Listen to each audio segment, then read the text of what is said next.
مردم با شما سخن گفتم اما هیچگاه شما را فریب ندادم. ممکن نیست برای کسب رأی مردم را فریب دهم. همدیگر رو تحمل کنیم. ما نه افراط راستیم نه افراط چپیم. من نه چپم نه راستم. فرهنگ ما دولتی است، مسائل ما حل و فصل نخواهد شد. رو به جای اینکه دولت فرهنگی باشه فرهنگ رو دولتی کردیم. به زور نمیشه، با شلاق نمیشه مردم راه بهشت برد.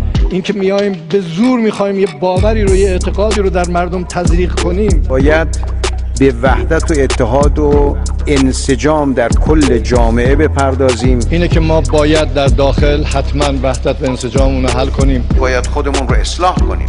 باید خودمون اصلاح کنیم. و گفتیم تمام دانشجویانی که براشون پرونده درست شده، این پرونده باید از بین بره. بیایم یه استادی رو براش پرونده درست بکنیم و اخراجش